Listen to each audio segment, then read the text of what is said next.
बच्चों, सामाजिक विज्ञान की क्लास में आपका स्वागत है। अभी राष्ट्रीय अर्थव्यवस्था की जीवन रेखाएं, यही अध्याय चल रहा है। इसमें आज समझे अंतर्राष्ट्रीय व्यापार। अंतर्राष्ट्रीय व्यापार यानी विश्व स्तर पर दूसरे देशों से व्यापार की स्थिति। राज्यों व देशों में व्यक्तियों के बीच वस्तुओं का आदान प्रदान व्यापार कहलाता है। यानी राज्यों, एक राज्य से दूसरे राज्य में और देशों में, तो ये जो वस्तुओं का आदान प्रदान होता है ये व्यापार कहलाता है। बाजार एक ऐसी जगह है जहाँ इसका विनिमय होता है, यानी बेचना और खरीदना। दो देशों के मध्य यह व्यापार अंतर्राष्ट्रीय व्यापार कहलाता है। जब व्यापार दो देशों के बीच होता है तो ये अंतर्राष्ट्रीय व्यापार कहलाता है। यह समुद्री, हवाई व स्थलीय मार्गों द्वारा हो सकता है। यानी समुद्री मार्ग से भी हो सकता है, हवाई से भी और स्थलीय मार्ग से भी। यद्यपि स्थानीय व्यापार शहरों, कस्बों व गांव में होता है, राज्य स्तरीय व्यापार दो या दो से अधिक राज्यों के बीच होता है। एक देश के अंतर्राष्ट्रीय व्यापार की प्रगति उसके आर्थिक वैभव की सूचक है। इसका मतलब यह है कि एक देश का दूसरे देशों से जितना ज़्यादा व्यापार होगा वो देश उतना ही ज़्यादा प्रगति, उतना ही ज़्यादा आर्थिक रूप से संपन्न बन जाएगा। इसलिए इसे राष्ट्र का आर्थिक बैरोमीटर भी कहा गया है। आर्थिक बैरोमीटर कहा जाता है। सभी देश अंतर्राष्ट्रीय व्यापार पर निर्भर हैं क्योंकि संसाधनों की उपलब्धता क्षेत्रीय है। यानी हर देश में जो संसाधन हैं वो क्षेत्र वाइज हैं, अर्थात इनका वितरण असमान है। कहीं कोई चीज़ ज़्यादा है और कहीं कोई संसाधन कम है। आयात तथा निर्यात व्यापार के घटक हैं क्योंकि व्यापार आयात और निर्यात के बिना तो संभव है ही नहीं। बेचना और खरीदना यही व्यापार कहलाता है। आयात व निर्यात का अंतर ही देश के व्यापार संतुलन को निर्धारित करता है। यानी आप यदि ज़्यादा खरीदेंगे और कम बेचेंगे तो आपका संतुलन थोड़ा बिगड़ जाएगा। अगर निर्यात मूल्य आयात मूल्य से अधिक हो, यदि निर्यात मूल्य ज़्यादा हो आयात से, तो उसे अनुकूल व्यापार संतुलन कहते हैं। यानी इससे क्या है, इससे आपका विदेशी पैसा आपके पास आ रहा है।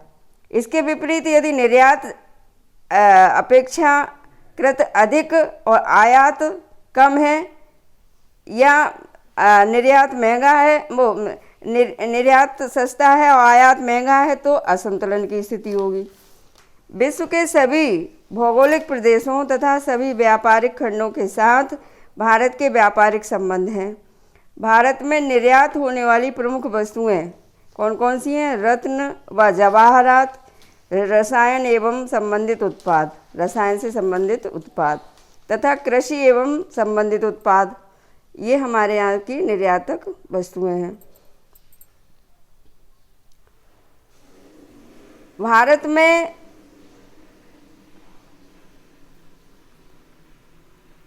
आयातित वस्तुओं में कच्चा पेट्रोलियम, यानी जो हम खरीदते हैं विदेशों से, वो है कच्चा पेट्रोलियम तथा उत्पाद।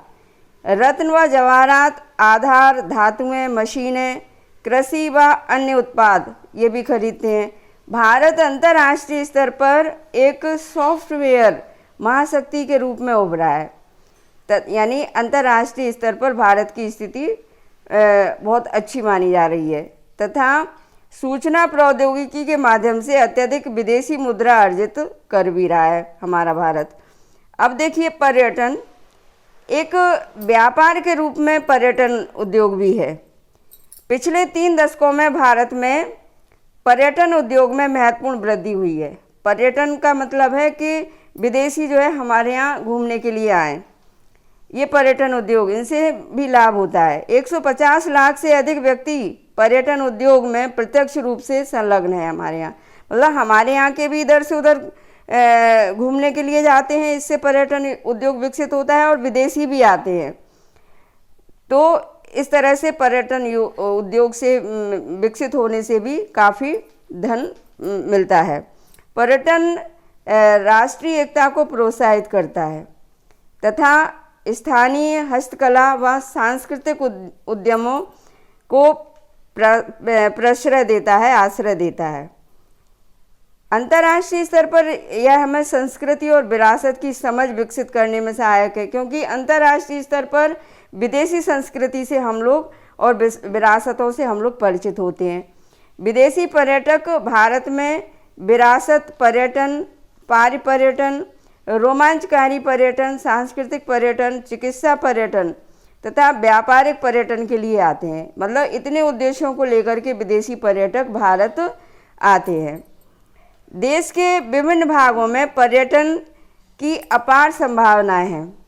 पर्यटन उद्योग के विकास हेतु विभिन्न प्रकार के पर्यटन को बढ़ावा देने के प्रयास किए जा रहे हैं। मतलब आकर्षक स्थान पर्यटन के हिसाब से बनाए जा रहे हैं, जिससे आकर्षित होकर के विदेशी भी आए और अपने यहाँ के लोग भी एक स्थान से दूसरे स्थान घूमने के उद्देश्य से जाएंगे।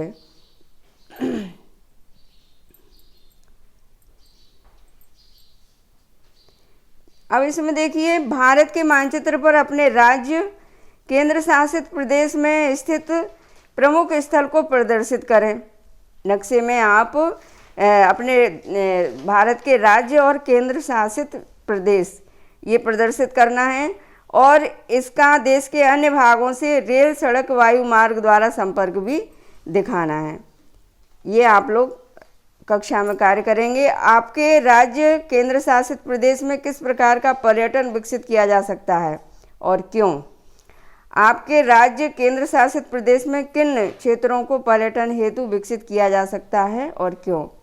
और सतत पोषणीय विकास को ध्यान में रखते हुए किसी प्रदेश के आर्थिक विकास में पर्यटन किस प्रकार सहायक हो सकता है? इन प्रश्नों के उत्तर आप लोग समझ करके लिखेंगे।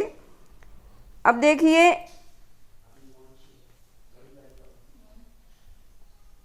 बुलंद होती जा रही मेडिकल टूरिज्म क्षेत्र की सेहत, यानी विदेशी हमारे यहाँ इलाज के उद्देश्य से भी आते हैं, इससे भी टूरिज्म क्षेत्र में राहत मिल रही है। नई दिल्ली पिछले कुछ वर्षों में चिकित्सा के लिए भारत आने वाले विदेशियों की संख्या में भी काफ़ी तेज़ी से वृद्धि हुई है। विशेष रूप से केरल, महाराष्ट्र और आंध्र प्रदेश जैसे राज्य इससे खासे लाभान्वित हुए हैं। यानी यहाँ इन जगहों पर विदेशी आकर के इलाज करवाए हैं। आंकड़े कहते हैं कि पिछले 5 वर्षों में चिकित्सा पर्यटन में वृद्धि दर में 15% से भी अधिक वृद्धि हुई है और ऐसा अनुमान लगाया जा रहा है कि फिलहाल $2 अरब के बराबर का मेडिकल टूरिज्म उद्योग 2012 तक भारत के सबसे चमकदार माने जाने वाले आईटी उद्योग के मूल्य के करीब आ जाएगा। 20% कम है।